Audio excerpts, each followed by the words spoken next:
ৰাষ্ট্ৰীয় স্বাস্থ্য অভিযান আৰু সমগ্ৰ শিক্ষা অভিযান লগতে APDCL, APGCL আৰু AEGCL Assam power generation corporation, Assam power distribution company, Assam electricity grid corporation, national health mission আৰু সমগ্ৰ শিক্ষা অভিযানত ইয়াতে কাম কৰি থকা সকলো কৰ্মচাৰী সুবিধা দিম। অৰ্থাৎ ৰাজ্য চৰকাৰৰ কৰ্মচাৰীয়ে যেনেকৈ আপোন ঘৰ আঁচনিৰ সুবিধা পায়, এতিয়াৰ পৰা ৰাষ্ট্ৰীয় স্বাস্থ্য অভিযান, সমগ্ৰ শিক্ষা অভিযান আৰু অসম ৰাজ্যিক বিদ্যুৎ পৰিষদৰ তিনিওটা কোম্পানী এই আপোন ঘৰৰ সুবিধা পাব। অৰ্থাৎ নিজৰ ঘৰ নিৰ্মাণৰ বাবে তেওঁলোকে 30 লাখ টকা বেংকৰ পৰা উইদাউট গেৰেণ্টি তেওঁলোকে ল'বলৈ সক্ষম হ'ব। ঠিক তেনেধৰণে এই কৰ্মচাৰীসকলক আমি আপোন বাহন আঁচনিৰো সুবিধা দিবৰ বাবে সিদ্ধান্ত লৈছোঁ। আপোন ঘৰ আৰু আপোন বাহন। ইউজুৱেলি কণ্ট্ৰেকচুৱেল এমপ্লয়ী বা কৰ্পৰেশ্যনৰ এমপ্লয়ী এই সুবিধা পোৱা নাছিল।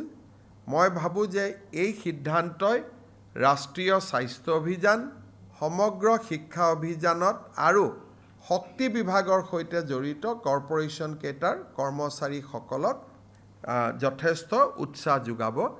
আপোন বাহন আঁচনি, য'ত নেকি উইদাউট ইণ্টাৰেষ্ট, উইদাউট গেৰেণ্টি গাড়ী লোন পায়, চৰকাৰে 3% সুদ দিয়ে।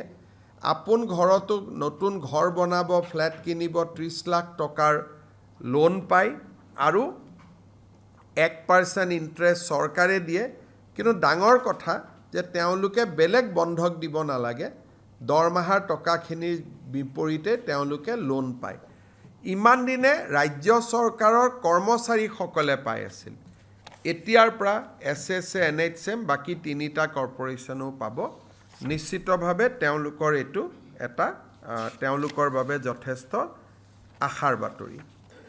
ৰাষ্ট্ৰীয় স্বাস্থ্য অভিযান আৰু সমগ্ৰ শিক্ষা অভিযান লগতে APDCL, APGCL আৰু AEGCL Assam power generation corporation, Assam power distribution company, Assam electricity grid corporation, national health mission আৰু সমগ্ৰ শিক্ষা অভিযানত ইয়াতে কাম কৰি থকা সকলো কৰ্মচাৰী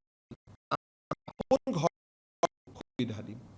অৰ্থাৎ ৰাজ্য চৰকাৰৰ কৰ্মচাৰীয়ে যেনেকৈ আপোন ঘৰ আঁচনিৰ সুবিধা পায়, এতিয়াৰ পৰা ৰাষ্ট্ৰীয় স্বাস্থ্য অভিযান, সমগ্ৰ শিক্ষা অভিযান আৰু অসম ৰাজ্যিক বিদ্যুৎ পৰিষদৰ তিনিওটা কোম্পানী